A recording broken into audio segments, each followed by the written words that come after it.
अभिवादन।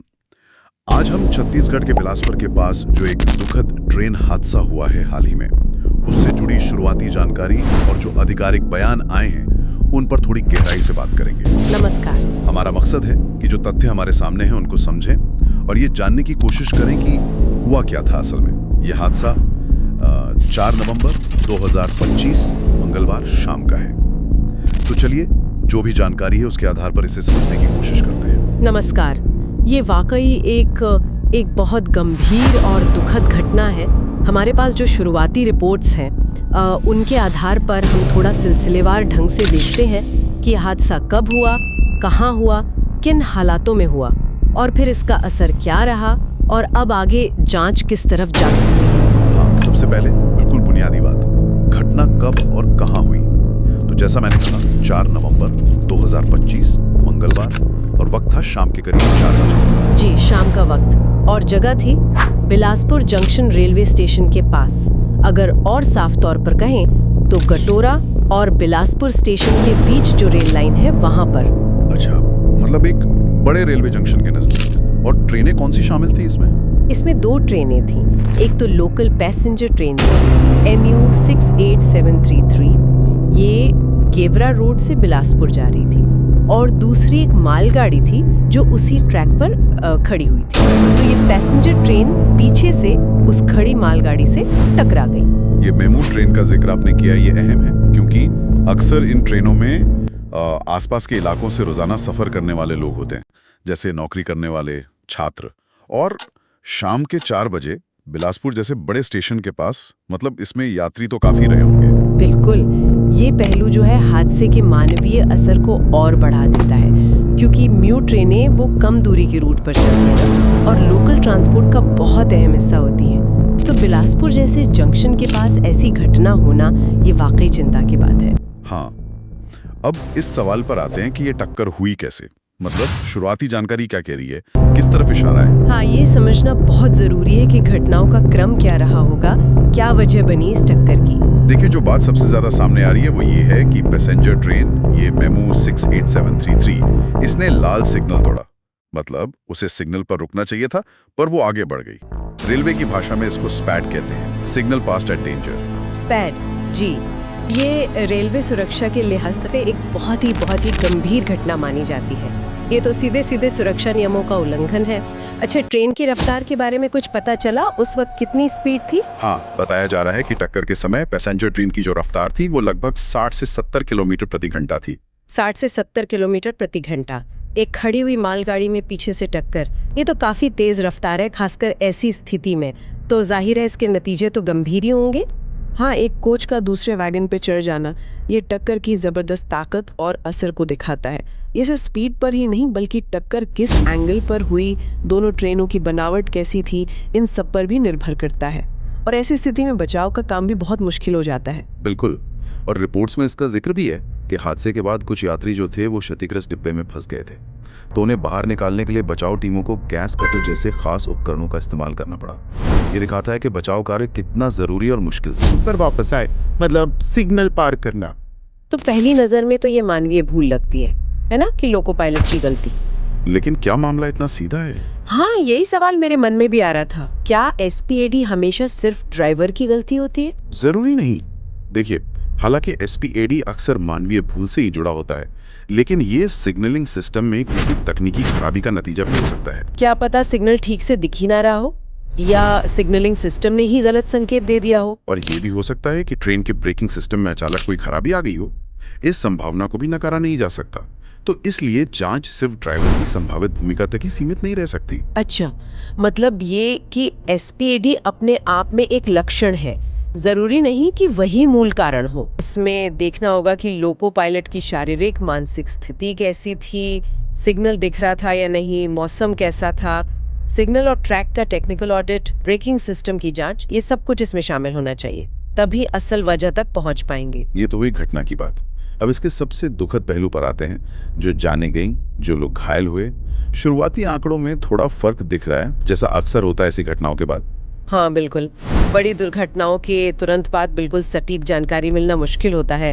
अफरा तफरी का माहौल होता है ना, और अलग-अलग जगहों से अलग-अलग खबरें आती हैं। कुछ शुरुआती रिपोर्ट्स में 8 लोगों की मौत की बात है, तो कुछ में ये संख्या 11 बताई जा रही है। तो ये अभी शुरुआती आंकड़े हैं। आंकड़ों में ये अंतर तो खैर होता ही है, लेकिन हर एक जान का जाना अपने आप में एक बहुत बड़ी दुखद घटना है।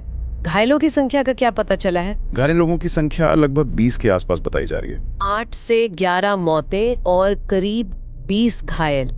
ये यकीनन एक बहुत बड़ी मानवीय क्षति है। और इस त्रासदी में एक और दुखद बात जुड़ी है। मरने वालों में पैसेंजर ट्रेन के जो लोको पायलट थे वो भी शामिल है। ओह, लोको पायलट की मृत्यु ये मामले को और भी पेचीदा बना देती है, क्योंकि अगर शुरुआती शक स्पैड यानी मानवीय भूल पर है, तो अब ड्राइवर का पक्ष जानने का तो कोई तरीका ही नहीं बचा। हाँ, उनकी मृत्यु के बाद ये पता लगाना और मुश्किल हो जाता है कि हादसे से ठीक पहले हुआ क्या था, उनके सामने क्या हालात थे, क्या उन पर काम का ज्यादा बोझ था, या कोई स्वास्थ्य की समस्या थी, या वाकई कोई तकनीकी कारण था जिसे वो अब बता नहीं सकते। हाँ, ये सारे सवाल अब जांच का हिस्सा जरूर होंगे। चलिए अब देखते हैं कि हादसे के बाद प्रतिक्रिया क्या रही और जवाबदेही तय करने के लिए क्या कदम उठाए जा रहे हैं। ये जानना भी महत्वपूर्ण है कि इस तरह की आपदा के बाद एडमिनिस्ट्रेशन और जो राहत का सिस्टम है उसने कैसे काम किया। जानकारी तो यही है कि रेलवे और स्थानीय प्रशासन ने फौरन कार्रवाई की। खोज और बचाव का काम तुरंत शुरू किया गया और उसमें तेजी भी दिखाई गई। जैसे हमने पहले बात की, फंसे हुए यात्रियों को निकालने के लिए खास कोशिशें की गई। ये बहुत महत्वपूर्ण है। ऐसी स्थितियों में तुरंत और सही तरीके से किया गया बचाव कार्य कई जानें बचा सकता है और घायलों को समय पर मेडिकल मदद मिल सकती है। इसके साथ ही भारतीय रेलवे ने जो लोग प्रभावित हुए हैं उनके लिए मुआवजे की घोषणा भी की है। मृतकों के परिवार वालों को लगभग 10 लाख रुपए, जो गंभीर रूप से घायल हैं उन्हें करीब 5 लाख और जिन्हें मामूली चोटें आई हैं उन्हें लगभग 1 लाख रुपए की मदद राशि देने की घोषणा हुई है। मुआवजा हालांकि नुकसान की भरपाई तो नहीं कर सकता, फिर भी जो प्रभावित परिवार हैं उनको फौरी तौर पर आर्थिक मदद देने के लिए एक जरूरी कदम है। ये प्रशासन की तरफ से स्थिति की गंभीरता को मानने का भी एक संकेत होता है।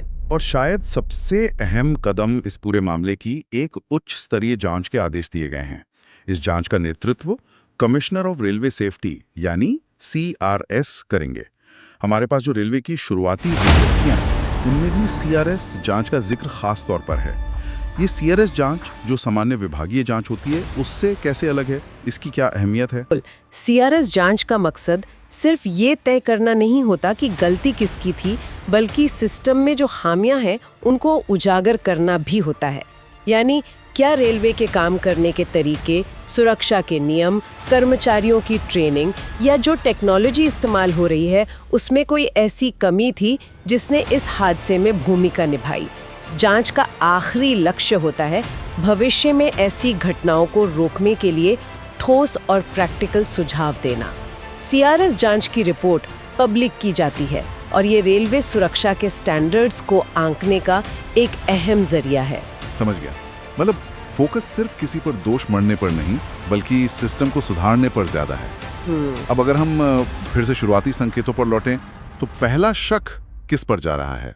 जैसा हमने पहले बात की, शुरुआती संकेत तो SPAD की तरफ ही इशारा कर रहे हैं, यानी सिग्नल का उल्लंघन। तो आम धारणा यही बन रही है कि शायद लोको पायलट ने लाल सिग्नल पर ध्यान नहीं दिया या ट्रेन रोकी नहीं, जिससे मानवीय भूल की संभावना सबसे ज्यादा दिखती है। हाँ, ऊपर से देखने पर स्पैड मानवीय चूक का सबसे सीधा सबूत लगता है, लेकिन जैसे मैंने पहले भी कहा, एक गहरी जांच यहीं पर नहीं रुक सकती। अब CRS जांच के सामने कई अहम सवाल होंगे जिनका जवाब ढूंढना होगा। जैसे कि कौन से सवाल? पहला तो यही कि क्या सिग्नलिंग सिस्टम में ही कोई गड़बड़ी थी? क्या सिग्नल सही तरीके से काम कर रहा था? क्या लोको पायलट को सिग्नल साफ दिख रहा था? दूसरा, क्या ट्रेन का ब्रेकिंग सिस्टम ठीक से काम कर रहा था?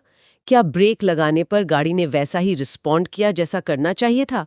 तीसरा, क्या उस ट्रैक सेक्शन पर कोई एक्स्ट्रा सेफ्टी सिस्टम जैसे ऑटोमेटिक वार्निंग सिस्टम या कोई ट्रेन प्रोटेक्शन सिस्टम जैसे कवच प्रणाली, जिसकी आजकल काफ़ी चर्चा होती है, क्या वो लगा हुआ था?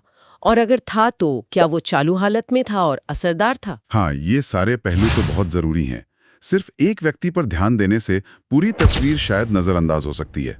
एकदम सही। तो संक्षेप में अगर कहें, हमने बिलासपुर के पास हुए इस दुखद ट्रेन हादसे से जुड़ी शुरुआती जानकारी को देखा। हमने समझा कि कैसे एक पैसेंजर MU ट्रेन ने कथित तौर पर लाल सिग्नल पार किया और एक खड़ी मालगाड़ी से टकरा गई। इस टक्कर में कई लोगों की जान चली गई, जिनमें दुर्भाग्य से ट्रेन के लोको पायलट भी शामिल हैं, और कई लोग घायल हुए। बचाव कार्य तेजी से हुए, मुआवजे की घोषणा हुई है और अब एक स्वतंत्र उच्च स्तरीय CRS जांच शुरू हो गई है।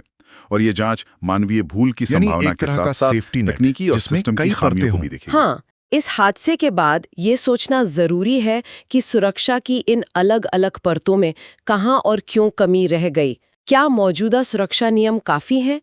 क्या नई तकनीक जैसे कवच उसको और तेजी से लागू करने की जरूरत है? कौन से ऐसे सिस्टमैटिक सुधार या बैकअप उपाय हैं जिन्हें और मजबूत किया जा सकता है, ताकि भविष्य में अगर मानवीय चूक या तकनीकी खराबी होती भी है तो भी उसके नतीजे इतने भयानक न हों? ये वाकई एक बहुत महत्वपूर्ण सवाल है जिस पर आगे सोचने की जरूरत है। ये सिर्फ जांच का विषय नहीं, बल्कि रेलवे सुरक्षा को लेकर एक बड़े विमर्श का मुद्दा है। सही कहा आपने। ये सोचना जरूरी है कि हम ऐसी घटनाओं से क्या सबक सीखते हैं और भविष्य को सुरक्षित बनाने के लिए क्या ठोस कदम उठाते हैं। इस हादसे से जो जानकारी मिली है उसके आधार पर आगे का विचार इसी दिशा में होना चाहिए कि कैसे ऐसी दुखद घटनाओं को दोबारा होने से रोका जा सके।